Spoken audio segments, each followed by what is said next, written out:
Hello students, पिछले lecture में हमने पढ़ा था मेल रिप्रोडक्टिव सिस्टम के बारे में। आइए इस लेक्चर में पढ़ते हैं accessory gland, male reproductive system से एसोसिएटेड एसेसरी ग्लैंड यानी सहायक ग्रंथियाँ। ये वे ग्रंथियाँ हैं जिनसे कुछ सिक्रेशन सिक्रेट करती हैं, लिक्विड सिक्रेशन। वे सिक्रेशन स्पर्म को प्रोटेक्ट करेंगी और उन्हें न्यूट्रिशन प्रोवाइड करेंगी। और पूरा यानी कि एसेसरी ग्लैंड से निकला हुआ सिक्रेशन और प्लस स्पर्म सब मिल करके सीमेन बनाता है। आइए आगे चलते हैं। पहली ग्लैंड है सेमिनल वेसिकल। ये एक सैक लाइक स्ट्रक्चर है, आप पहले ही पढ़ चुके हैं स्ट्रक्चर में।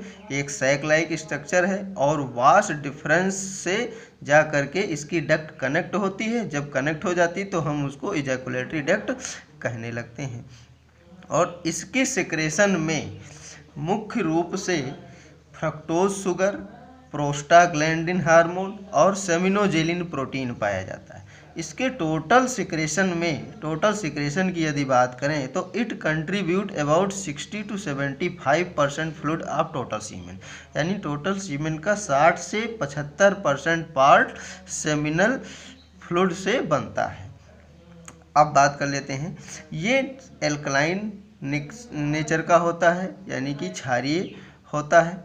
फ्रक्टोज शुगर, प्रोस्टाग्लैंडिन और सेमिनोजेलिन प्रोटीन पाई जाती है।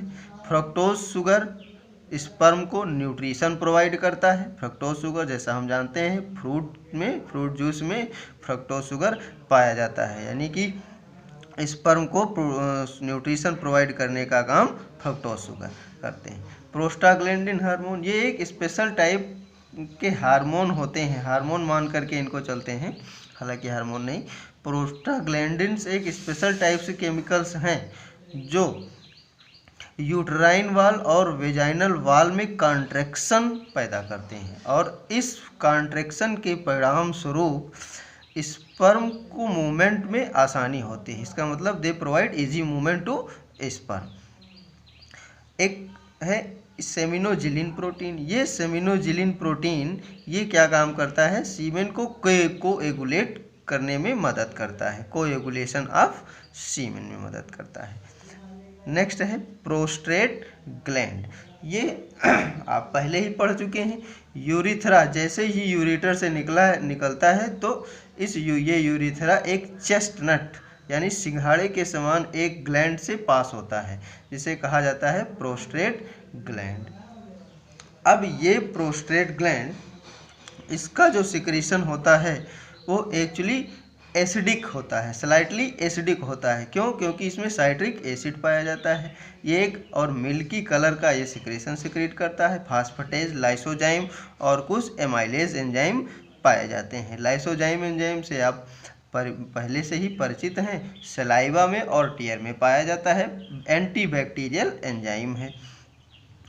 तो कुल मिलाकर के स्लाइटली एसिडिक होता है, यानी कि जो एल्कलाइन नेचर को उसको भी न्यूट्रलाइज करने का ये काम करता है। नेक्स्ट है काउपर्स ग्लैंड। काउपर्स ग्लैंड को बल्बो यूरिथ्रल ग्लैंड के नाम से जानते हैं। छोटा सा बल्ब की तरह से, चूँकि बल्ब की तरह से दोनों तरफ लगे होते हैं, इसीलिए बल्बो, और यूरिथ्रा पर लगे हैं इसीलिए बल्बो यूरिथ्रल ग्लैंड इसे कहा जाता है। इनका सिक्रेशन विस्कस, इनका भी एल्कलाइन सिक्रेशन होता है।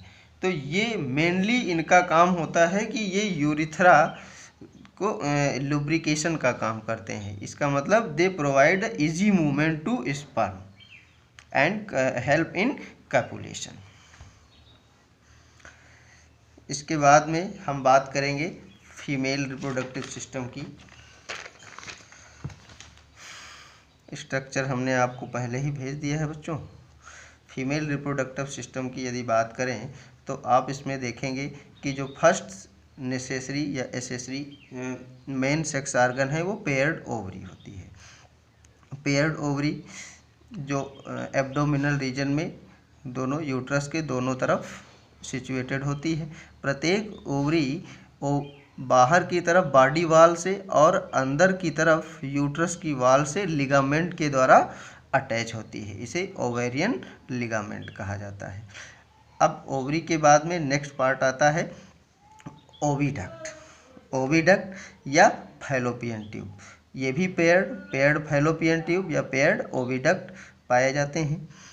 और ये ओविडक्ट या फैलोपियन ट्यूब ये 3 पार्ट में डिवाइड होता है। एंटीरियर मोस्ट पार्ट जो ओवरी के जस्ट नज़दीक सिचुएटेड होता है, और ये एक फिंगर लाइक प्रोजेक्शन की तरह बनाता है, एक फनल लाइक होता है जो ओवरी को के ऊपर स्वेपिंग मूवमेंट क्रिएट करता है। ये पोर्शन इतना कहलाता है इन्फंडिबुलम। इसका मेन काम होता है कि जब ओवरी से ओवुलेशन के समय ओवम सिक्रेट या निकलता है तो ओवम को रिसीव करना है। तो its main function is to receive ovum during ovulation. इसके बाद में एक ब्रॉड पार्ट एम्पुला, और उसके बाद में लॉन्ग ट्यूब एस्थेमस। इसकी total length about 10 to 12 centimetre की लगभग होती है। यानी कि ये इन्फंडिबुलम, एम्पुला और एस्थेमस ये तीनों मिल करके बनाते हैं ओविडक्ट, या इसी को कहा जाता है फैलोपियन ट्यूब। फैलोपियन ट्यूब जब फर्टिलाइजेशन के समय यहीं पर एम्पुला और एस्थेमस, यहीं पर इन दोनों के जंक्शन पर ही यहीं पर कहीं फर्टिलाइजेशन होता है। इसका मतलब फर्टिलाइजेशन कहाँ होगा? Fertilisation take place at the junction of ampulla and isthmus. Oviduct opens into uterus. Oviduct कहाँ खुलती है? यूट्रस में खुलती है। ये एक ब्रॉड पियर शेप्ड स्ट्रक्चर होता है जो जिसकी वाल 3 पार्ट में डिवाइड। अंदर म्यूकस लाइनिंग जिसे एंडोमीट्रियम कहा जाता है। एंडोमीट्रियम के बाद में नेक्स्ट टू मायोमीट्रियम, ये स्मूथ मसल्स लेयर है, और उसके बाद में पेरीमीट्रियम। एंडोमीट्रियम में म्यूकस एंड ब्लड वेसल्स का इनर्वेशन होता है। ब्लड वेसल्स का इनर्वेशन होता है। During menstrual flow this endometrium is break down due to which bloods and whole endometrial tissue and degenerated ovum is comes out through vagina। फिर आगे बढ़ते हैं। ये इतना रीजन जो आप देख रहे हैं ये सर्विक्स कहलाता है। ये नैरो पार्ट है और एक कैनाल ट्यूब लाइक स्ट्रक्चर जिसे कहा जाता है कैनाल। सर्विक्स से आगे cervix open through outside through vagina, और ये वेजाइना और सर्वाइकल कैनाल ये दोनों मिल करके बर्थ कैनाल बनाते हैं। बर्थ कैनाल बनाते हैं। स्टूडेंट्स आइए पढ़ते हैं female external genitalia. Female external genitalia में ये 3 से 4 पार्ट आते हैं। Moonis pubis, labia majora, labia minora, hymen and clitoris.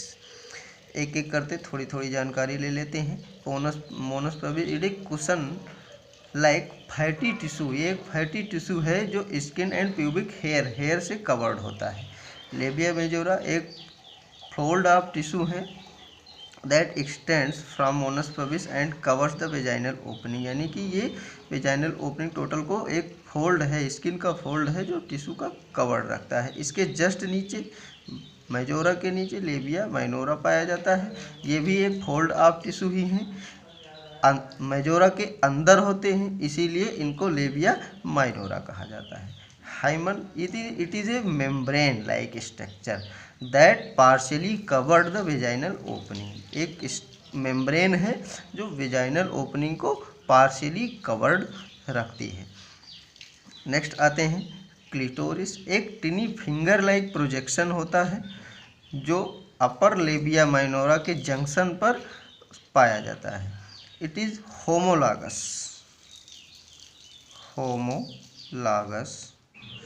Structure to male penis.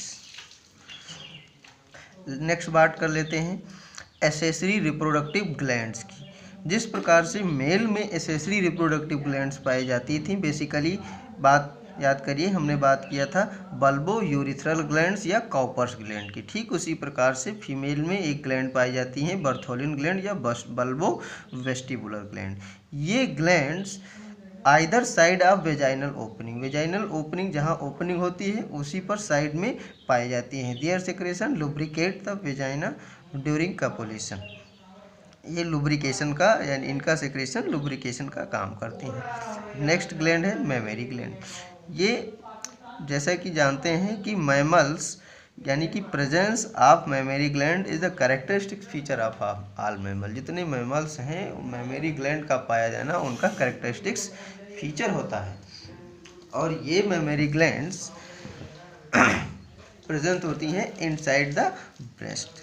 अब प्रत्येक मेमरी ग्लैंड यदि आप स्ट्रक्चर देखें, एक सभी ब्रेस्ट के अंदर सिचुएटेड होती हैं और इनके अंदर ढेर सारे मेमरी लोब पाए जाते हैं, यानी पार्ट में डिवाइड होते हैं, मेमरी लोब पाए जाते हैं। प्रत्येक मेमरी लोब के अंदर ढेर सारी एल्वियोलाई पाई जाती हैं। एल्वियोलाई को टिश्यूज़ हैं जो मिल्क का सिक्रेशन करते हैं। These alveoli opens into a wider duct ampulla through a narrow duct mammary duct, यानी एल्वियोलाई एक मेमरी डक्ट के थ्रू एक वाइडर डक्ट में ओपन होते हैं जिसे कहा जाता है, ये वाइडर डक्ट क्या स्पेस कह लीजिए, वाइडर स्पेस जिसे कहा जाता है एम्पुला।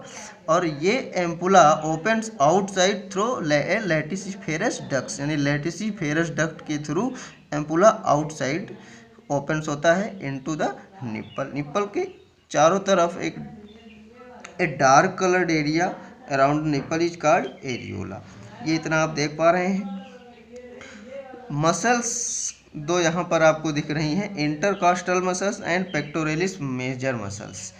पेक्टोरेलिस मेजर मसल्स ये भी जो है सामने चेस्ट की तरफ पाई जाती हैं, और इंटरकॉस्टल मसल्स ये रिब्स की मसल्स पाई जाती हैं जो रिब्स को आपस में इंटरकनेक्ट करती हैं।